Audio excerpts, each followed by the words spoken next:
Not everyone participates in the market the same way. Some people invest for years, and others trade during the same day. We call anyone that participates in the stock market market participants. It is important to know what type of participants are in the market and which one would fit your style. Welcome back to my channel and series on the stock market. Today we will learn the difference between investor and trader, the difference between fundamental and technical analysis, swing and day trading, and how market participants use money in the market. Please be sure to give this video a like and subscribe, and stay tuned for the rest of my stock market series. Now let's take a look at the difference between an investor and trader.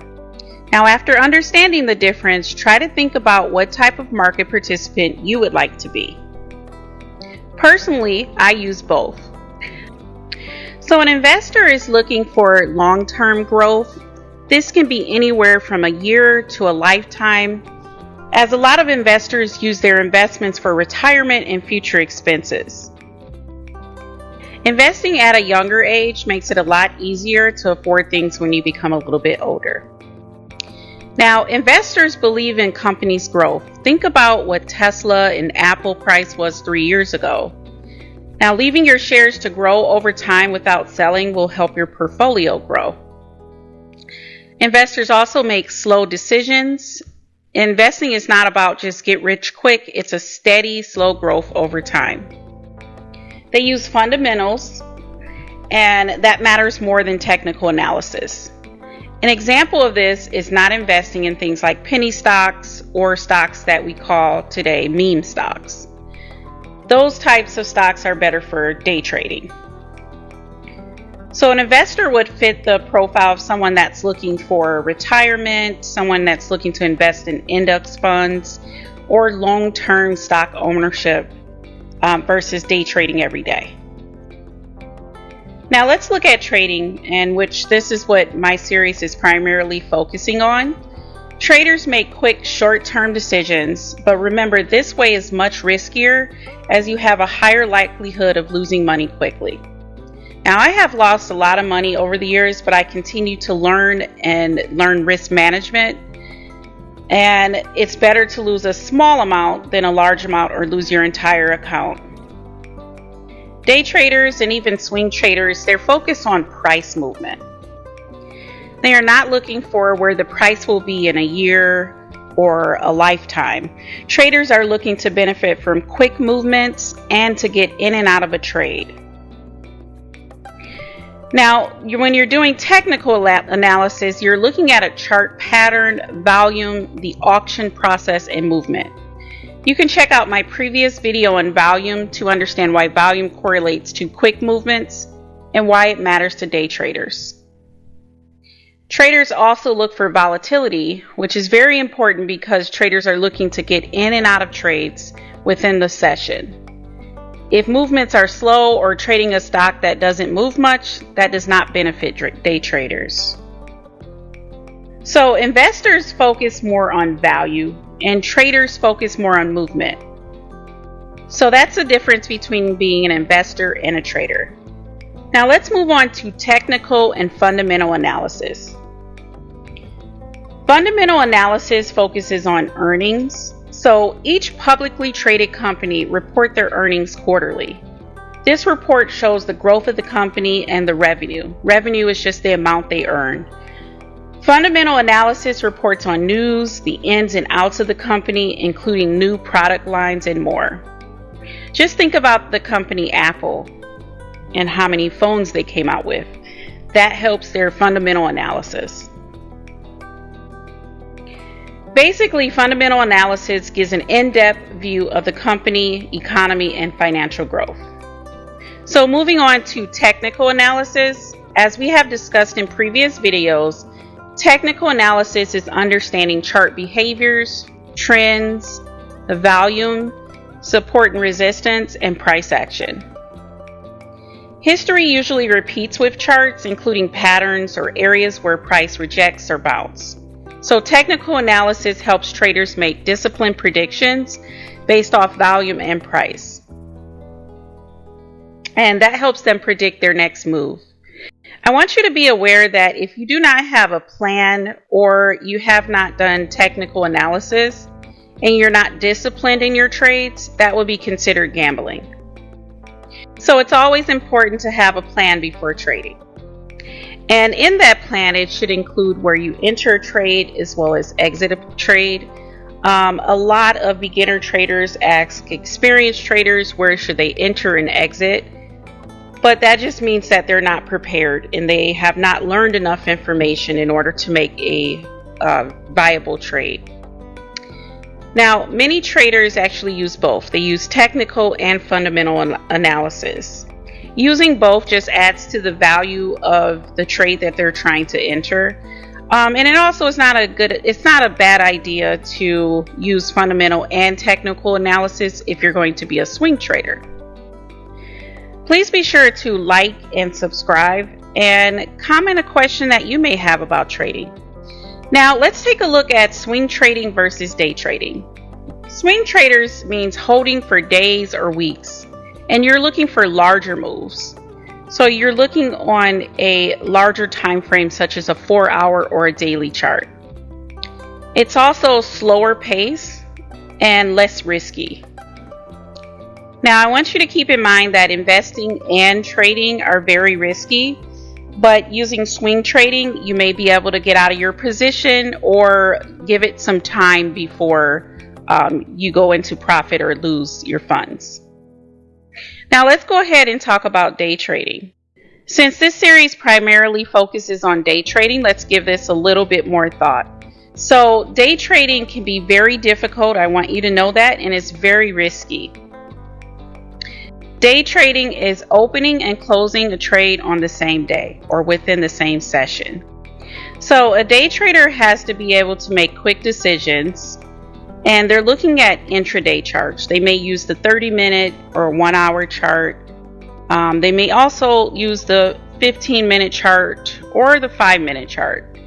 Now, there is a difference between day trading and scalping. Scalping is used for just quick in and out, and usually scalpers use the 1-minute to 15-minute chart. So day trading is more active, but it is more difficult and requires a lot of practice. So let's see if you can answer these questions based off of day trading and swing trading. So number 1, which type of trader would it be if you're taking profit before the session close? I'll give you a little bit time to answer that. So if you answer day trader, that's correct. And which one would you use if I take the trade during the initial balance? Day trader is correct on that. And if you're unsure what initial balance is, go ahead and look at my previous video about that. Okay, number 3, which one would most likely monitor on a higher time frame? Yeah, that would be swing trader. So let me know in the comments which one of these types of traders do you think you would be. So most people that are looking into trading always look at the amount of money they can make and become very impatient, and they want to know if they can make money right away. So I would say that that is the wrong approach. You have to learn first and then trade next. It is a process that may take years. Now, my trading journey has been full of learning and applying later. And now, in order to trade or invest, sometimes you need a little cash in order to get started. And most traders use either cash account or margin account. So let's discuss the difference between the two. So a cash account just means that you're choosing a trading company or a broker that allows you to deposit money and trade certain instruments such as stocks and indices. Now, these indices or stocks have a minimum amount that you must have in your account before trading. So if you are trading stocks, a lot of brokers will allow you to purchase partial shares. That means not the full share. For example, if I bought Roblox stock at $50 a share and I only had $10, I can purchase $10 worth of stock. This would not be a full share. However, you can dedicate to buy Roblox like every month until you have a full share. This type of investing is called dollar cost averaging, meaning that you are buying Roblox at different prices and the total cost to you is an average. So here's an example for you just to make it a little bit more clear. Think of it this way. So on June 1st, I bought $10 of Roblox at $50 per share. And then on June 15th, I bought $10 of Roblox at $45 per share. And you can do that until you get one full share. So the average price would be calculated using the mean formula. So 50 plus 45 is 97, and then you would divide that by 2. So my average cost or average price is $47.50. So there are many benefits to using a cash account. I know sometimes cash may be hard to come by, but when you use a cash account, you're using your own money. It's a lot more simpler. It lowers your risk and is very good for beginners. Now let's briefly discuss margin, a margin account. I want you to keep in mind, I have not used a margin account because I believe it's too risky. But that's my risk tolerance. But I wanted to include it in this series so that you're aware of it. And margin is basically borrowing money from your broker. It includes having a leverage amount. So for example, the broker may give you a certain amount so that you can make trades, but if you lose that amount, just keep in mind that you do have to pay your broker back. It is very high risk, but it could be high risk, high reward, and you may take larger gains and you also might take larger losses. Margin is not a beginner-friendly strategy. So if you're still a little confused, I want you to think about a cash account as you own your own bicycle. It is yours. No one can take it from you. And margin just means you borrowed your bicycle from someone else. So you do have to get that back. So that's the difference between cash and margin. Now, I hope this gives you a greater understanding of how investors and day traders attain their money in order to trade. Now, in the next video, I will walk you through a hands-on examples on how to open a brokerage account. Now, here's some list of brokerage accounts, and the list goes on and on, but these are ones that I am aware of.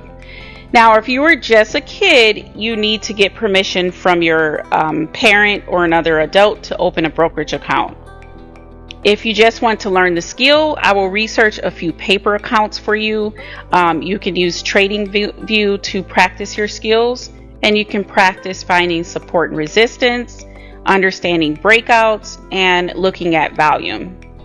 You can also on TradingView use the replay function.